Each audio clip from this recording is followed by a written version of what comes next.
आयुष और आप देख रहे हैं आपका चैनल वो डाटा।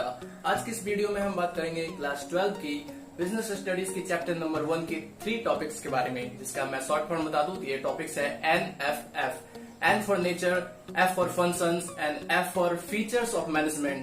तो इस वीडियो को लास्ट तक जरूर देखें ताकि आपको एक डिटेल और बेसिक अंडरस्टैंडिंग मिल सके। तो चलिए टाइम वेस्ट किए बिना स्टार्ट करते हैं।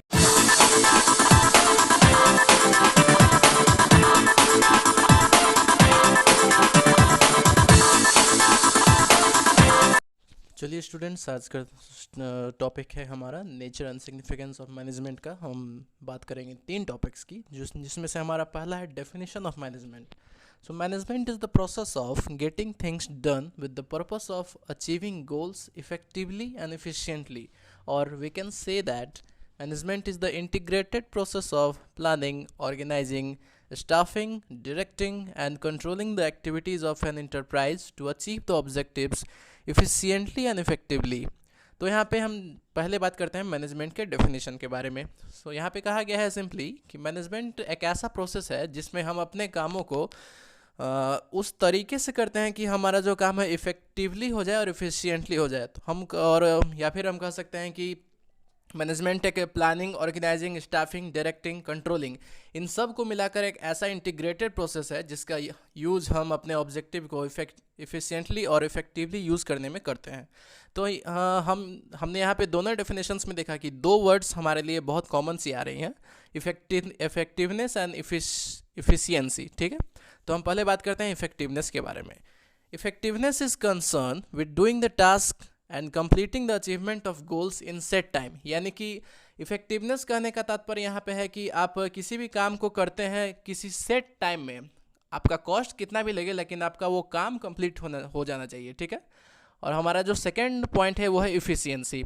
It means getting the task correctly with the minimum cost so that there is a cost benefit relation between the inputs and outputs.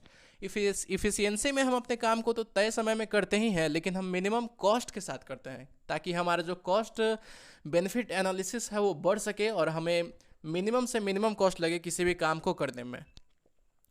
So it is important for the management to maintain a balance between the effectiveness and efficiency to achieve its pre determine goal. ऐसा नहीं होना चाहिए कि कोई भी management या manager effective है और इफिशियंसी उसने मेंटेन नहीं कर रहा है, लेकिन ऐसा भी नहीं होना चाहिए कि कोई मैनेजमेंट इफिशिएंट है बट इफेक्टिव नहीं है। यहाँ पे दोनों का बैलेंस होना बहुत ज़रूरी है किसी भी ऑर्गेनाइजेशन में। ठीक है, और हमारा जो नेक्स्ट टॉपिक है वो है नेचर ऑफ मैनेजमेंट। तो यहाँ पे हम बात करेंगे नेचर ऑफ मैनेजमेंट, यानी कि नेचर ऑफ मैनेजमेंट यहाँ पे मेनली 3 तरह का है, as an art, as a science, as a profession. तो हम सबसे पहले बात करेंगे nature of management as an art. दोस्तों यहाँ पे इसको हम आर्ट इसलिए कह रहे हैं क्योंकि आर्ट का कुछ फीचर्स मैनेजमेंट में पाया जाता है। क्या है वो फीचर, चलिए आइए देखते हैं। Management is an art because it reflects some of the features of art, which are existence of theoretical knowledge. Just like art, management also possesses a large number of theories and on which the various principle has been made by the management experts. जैसा कि हम जानते हैं कि art में बहुत सारे theoretical knowledge हैं, उसी तरह मैनेजमेंट में भी बहुत सारा theoretical knowledge है जो कि वेरियस theorists, authors के द्वारा दिया गया है, जिस पे हमारा जो मैनेजमेंट प्रिंसिपल्स है वो बनाया गया है। हम मैनेजमेंट प्रिंसिपल की बात करेंगे अगले चैप्टर में। And personal skills and creativity and art. As an art, management also requires the application of personal and skillful knowledge to achieve desired results. Art में जहाँ तक हम बात करते हैं कि उसमें आपकी जो पर्सनल स्किल्स और क्रिएटिविटी है वो देखी जाती है कि आप किस तरह से उसको यूज़ करते हैं अपने आर्ट को और अच्छा बनाने में, ताकि दूसरे लोग उससे इम्प्रेस हो सकें।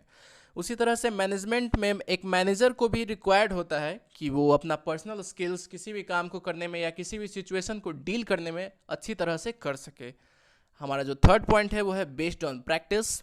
Art involves the regular practice by the artist, so as a manager practices the principle of management in day-to-day work, he becomes expert in handling the job position. तो यहाँ पे सिंपली कहा गया है कि जैसे जैसे मैनेजर अपने आर्ट और स्किल को अप्लाई करेगा डे टू डे ऑपरेशंस में, वो उतना ही एक्सपर्ट होता जाएगा किसी भी काम को सही तरीके से करने में। ठीक है, हमारा जो सेकंड नेचर है वो है मैनेजमेंट एज अ साइंस। दोस्तों मैं यहाँ पे एक बात बता दूँ कि मैनेजमेंट एक कंप्लीट साइंस नहीं है, बट हम इसे सोशल साइंस कह सकते हैं। और सोशल साइंस हम इसे क्यों कहेंगे, चलिए आइए देखते हैं। Systemised body of knowledge. Science is a systematic body of knowledge. Similarly, management is a systematic of knowledge whose principles are based on cause and effect relationship. Science के प्रिंसिपल्स होते हैं, वो बताते हैं कि कौन से प्रिंसिपल अप्लाई करने से हमें कौन सा रिजल्ट मिलेगा। तो उसी तरह मैनेजमेंट का प्रिंसिपल का हम बात करें तो उसमें से भी बहुत सारे प्रिंसिपल है, जैसे principle of unity of command, principle of unity of direction, ऐसे बहुत सारे प्रिंसिपल्स हैं जिनको हम डिफरेंट सिचुएशंस में अप्लाई करते हैं और देखते हैं कि कौन से सिचुएशन में हम अप्लाई करेंगे तो हमारा रिजल्ट क्या होगा। ठीक है। Principles are based on experimentation. जहाँ की हम बात करते हैं साइंस के बारे में, तो किसी भी फॉर्मूला को या फिर किसी भी प्रिंसिपल को बनाने से पहले उसे एक्सपेरिमेंट उसका किया जाता है डिफरेंट सिचुएशंस के अंदर। तो उसी तरह मैनेजमेंट का भी अगर कोई प्रिंसिपल लागू होने वाला होता है तो उसके पहले उसको अप्लाई किया जाता है डिफरेंट सिचुएशन में, ताकि उसका आउटपुट कैसा है सिचुएशंस के अकॉर्डिंग। ठीक है। और हमारा जो थर्ड टॉपिक है वो है यूनिवर्सल वैलिडिटी। यहाँ पे मैंने 2 स्टार मार्क किए हैं। ठीक है, चलिए आइए इसे पहले एक्सप्लेन मैं कर देता हूँ। Science is rigid and its principles have universal validity, but management is flexible and has to work in different situations, and a similar principle of management cannot be applied in all the cases. So this feature of science is not present in management. दोस्तों जहाँ तक मैं बात करूँ कि science, जैसे हम एक कंट्री से दूसरे कंट्री में जाएं तो साइंस तो लगभग सेम होता है और इसके जो प्रिंसिपल हैं वो हर जगह सेम ही होंगे क्योंकि ये रिजिड है। बट मैनेजमेंट फ्लेक्सिबल है क्योंकि इंडिया का मैनेजमेंट अलग होगा, अमेरिका, ऑस्ट्रेलिया और वैसे वैसे दूसरे कंट्री का मैनेजमेंट भी अलग तरीके से काम करता है। तो हम ये नहीं कह सकते हैं कि एक ही प्रिंसिपल ऑफ मैनेजमेंट को हम दूसरे सिचुएशन में लागू कर सकते हैं। ठीक है, इसलिए यहाँ पे प्रिंसिपल ऑफ मैनेजमेंट का यूनिवर्सल वैलिडिटी नहीं होगा। हमारा जो थर्ड नेचर है मैनेजमेंट का वो है management as a profession. Management को प्रोफेशन किस लिए कहते हैं, चलिए आइए जानते हैं। It is a well defined body of knowledge as like profession. Management includes a set of theories and principles formulated by various experts. जैसा कि हमने मैनेजमेंट की बात करते हैं तो प्रोफेशन की तरह ही इसमें सेट ऑफ थ्योरीज हैं, प्रिंसिपल्स हैं जो कि वेरियस एक्सपर्ट्स के द्वारा बनाई गई है और इसका जो सब्जेक्ट मैटर है वो बहुत सारे यूनिवर्सिटीज़, कॉलेज आदि में पढ़ाया जाता है। जैसे मैं एक फेमस बुक की बात करूँ जहाँ जिसका नाम है कोटलर, वो फिलिप कोटलर के द्वारा लिखा गया है और अभी IIMs और बहुत सारे मैनेजमेंट के टॉप स्कूल्स में इसे पढ़ाया जाता है। And now second point is about the restricted entry. In some selected profession, you have to pass some examinations or fulfill some specified criteria. But in management, anyone can be called as a manager regardless of his academic qualification. चलिए मैं इसका एक आपको example लेता हूँ। जैसे हम बात करते हैं institute of company secretaries of India की, जो CS एग्जामिनेशन कंडक्ट करवाती है। तो जो पर्सन या स्टूडेंट इसका एग्जामिनेशन क्वालिफाई करता है वही CS कहलाएगा, कोई भी CS नहीं कहला सकता है। बट इसके हम अपोजिट बात करते हैं तो मैनेजमेंट में वैसा कोई प्री रिक्विजिट नहीं है, कोई भी पर्सन को हम मैनेजर बोल सकते हैं किसी भी ऑर्गेनाइजेशन के अंदर regardless of his academic qualification. So this feature is not fully present in management. And now our third point is ethical code of conduct. All the professions are bound by ethical code of conduct which guides their behavior. So in the same manner, managers are also bound to follow the instructions laid down by the associations such as AIMA. AIMA यहाँ कहने का मतलब है all India management association. जैसा कि हमने अभी discuss किया कि प्रोफेशनल्स जो होते हैं डिफरेंट प्रोफेशंस के अंदर वो डिफरेंट कोड ऑफ कंडक्ट को फॉलो करने के लिए बाउंड होते हैं। जैसे मैं आपको एग्जांपल दूं, जैसे डॉक्टर्स, तो डॉक्टर्स को कोड ऑफ कंडक्ट मानना होता है ऑल इंडिया मेडिकल इंस्टीट्यूशन का।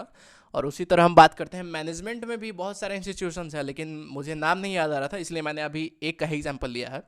तो ऑल इंडिया मैनेजमेंट एसोसिएशन जो कोड ऑफ कंडक्ट लागू करेगा, मैनेजर्स जो होंगे हमारे इंडिया में उन्हें उनको फॉलो करना है ताकि वो अच्छे ढंग से काम कर सकें और ऑर्गेनाइजेशन को अच्छा से अच्छा आउटपुट दे सकें।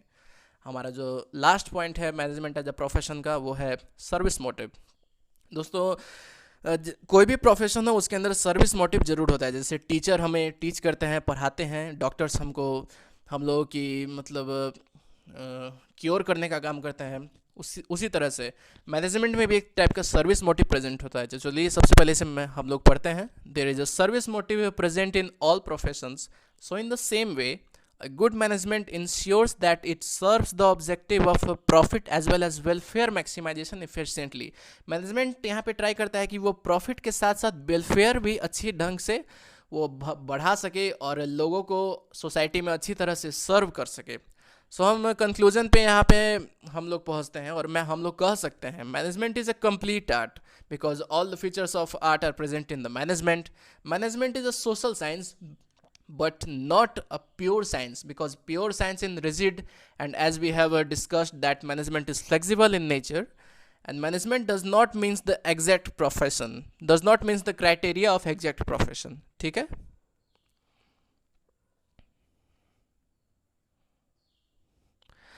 स्टूडेंट्स अब हम बात करेंगे फीचर्स कैरेक्टरिस्टिक। एक पॉइंट मैं आपको यहाँ पे बता दूँ कि जब भी आपको एग्जाम में क्वेश्चंस आते हैं तो फीचर्स आ सकते हैं या कैरेक्टरिस्टिक आते हैं, लेकिन दोनों का मतलब यहाँ पे सेम ही होता है, इसलिए आप कंफ्यूज मत होइएगा। हमारा जो फर्स्ट फीचर है वो है management is a goal oriented process. Second है management is all pervasive. Management is a continuous process. Fourth one is management is a group activity. Management is an intangible activity and management is a dynamic function. तो चलिए हम explain करते हैं इसे। Management is a goal sorry management is a goal oriented process.